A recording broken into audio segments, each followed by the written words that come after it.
Fala galera, Alexis Neme por aqui trazendo um exercício de impro para vocês que me segue desde 2003, quando eu fiz a minha primeira oficina de improvisação teatral lá em Ouro Preto. Esse exercício chama Histórias Compartilhadas.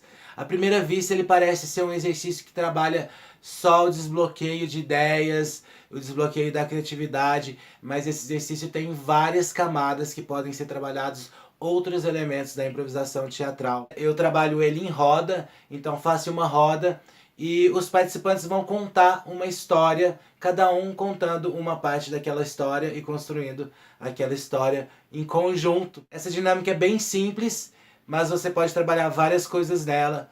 A primeira vez ou nas primeiras vezes que você fizer esse exercício, é legal que seja para desbloquear mesmo a ideia e a criatividade. Então, que deixa surgir qualquer coisa que vier na cabeça. A primeira coisa que vier na cabeça é a que tá valendo para contar aquela história, mesmo que aquela história saia bem absurda, não tem problema. Então primeiro é esse desbloqueio e depois a gente pode começar a trabalhar outros elementos.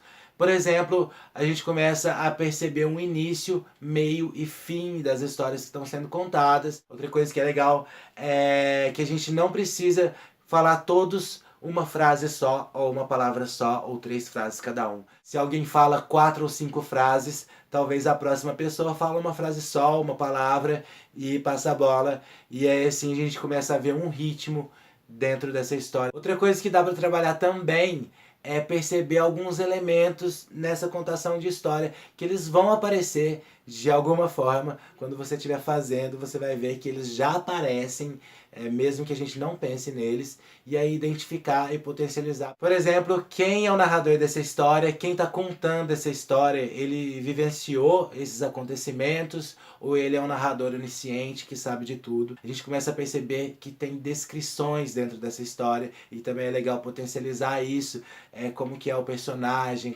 quais são as características físicas ou psicológicas, ou como que é o lugar onde se passa, a época, os costumes, as emoções das pessoas em cada momento da história. Então dá para brincar com essa descrição também.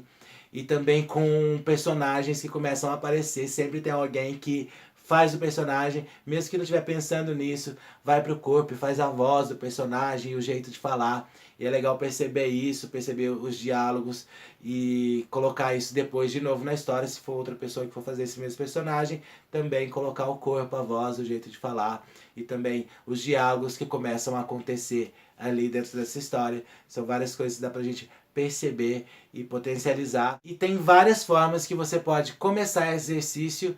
Eu, por exemplo, juntei 2 exercícios e faço uma dinâmica antes de começar a contação de história para desbloquear as ideias. Então, em sequência, cada um fala: essa é a história de alguma coisa, e todo mundo fala sim. Por exemplo, essa é a história do João da Silva Prado Albuquerque de Pereira e Souza. Todo mundo, sim! Essa é a história do abajur que não acendia. E todo mundo, sim! E aí eu faço umas 2 rodadas, e aí quando eu dou um sinal, a última pessoa que falou essa é a história de alguma coisa, começa essa é a história de alguma coisa. Qual que é a história de alguma coisa? E as pessoas começam a contar e vai contando na sequência e segue a dinâmica do exercício. Mas você pode também utilizar a forma que você quiser. Por exemplo, pode sortear um título num livro, numa revista. Você pode pedir um lugar para começar essa cena.